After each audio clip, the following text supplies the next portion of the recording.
Welcome to Afternoons with Atul. Wow. Our guest speaker today.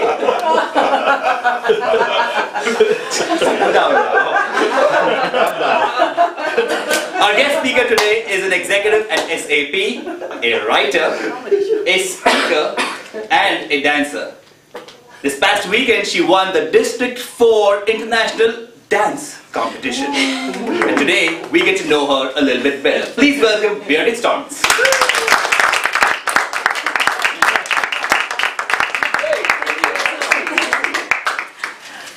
So how are you feeling after winning the contest? I'm feeling so excited. It was the first time ever that District 4 had a dance contest. So I was just so excited that I was able to compete the first time through and that I was able to win. And my photo is even on the Facebook cover page, on the timeline. I'm so excited. Now, if I have this right, there were over 230 contestants. There were. And how did the competition go? Can you describe what the competition was about? How did they hold it? Well, normally in a competition, let me backtrack a little bit. Normally in ballroom competitions, what you have is you have a square. You have judges on one side and the audience all around. Now we have usually a smooth dancing kind of competition. That would be your waltz, your foxtrot, your tango. What we did in District 4 was actually more the Latin and rhythm. So that would be your rumba, your cha-cha, and the picture of me is actually doing my salsa turns. It's very exciting.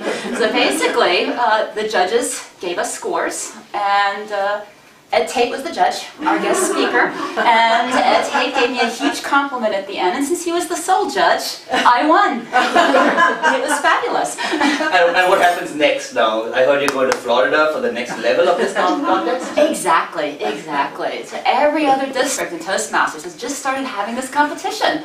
And of course, it's the first time. We're modeling it a little bit after the World Champion of Public Speaking, but this will be the World Championship of Public Dancing in a Toastmasters environment. It'll be the very first time that we do this.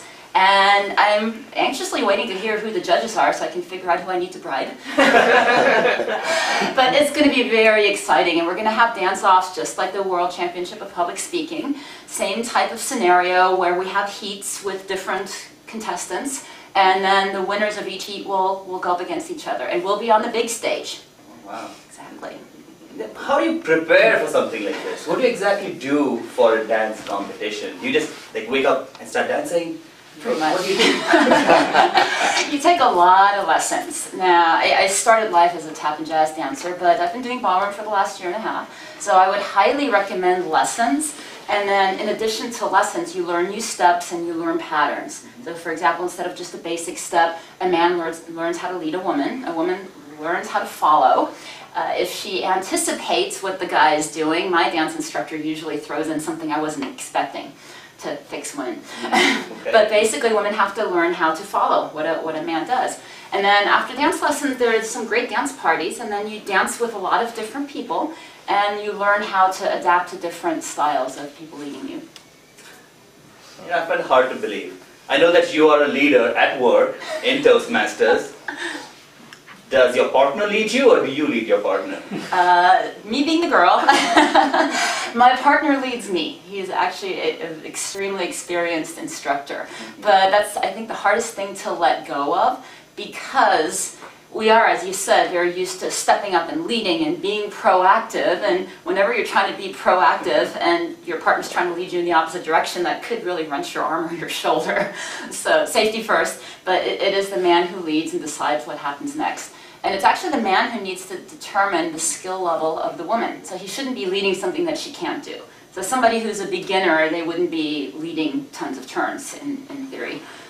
But if you get somebody that's about the same skill level, it's a lot of fun.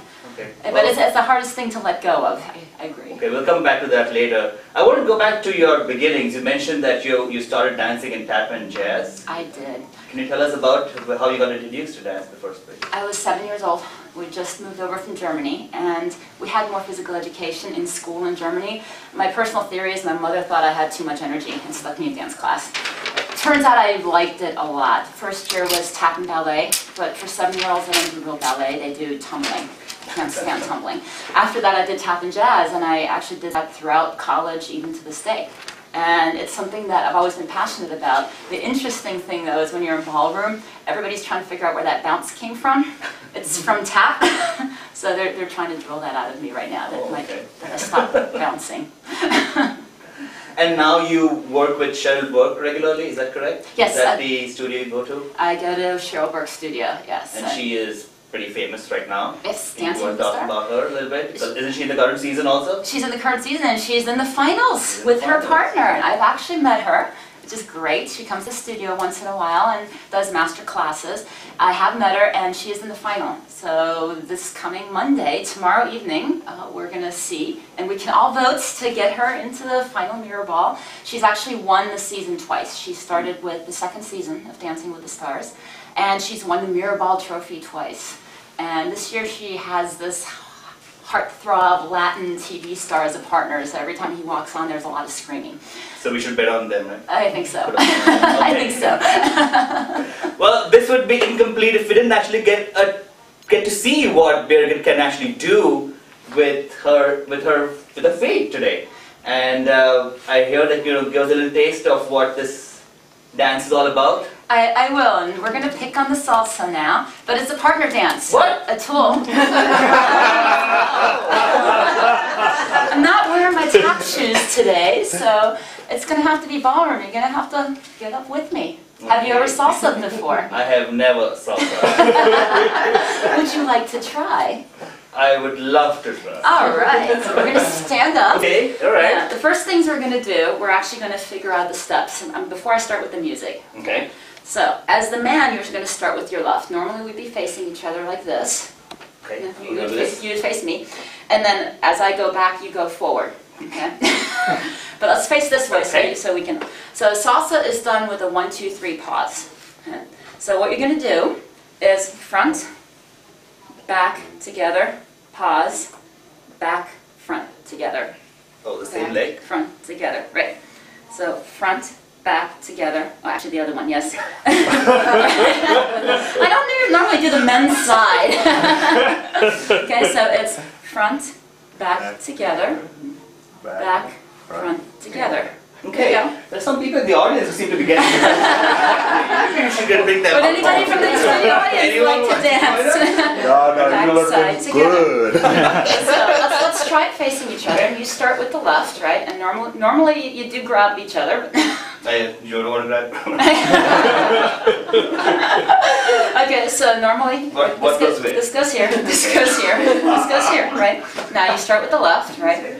1, 2, 3, pause. 1, 2, 3, pause. All right, now I am not leading. I am not leading. That's very good. All right. All right. Want to try that to music? Yeah, absolutely. Okay. Here we go. That was easy. Anyone could do it. We're about to find that out, right? So now, do I keep looking at my feet all the time? Whoa! Okay, 1, 2, 3, 4. 1, 2, 3, 4. 1, 2. All right, it's killing it.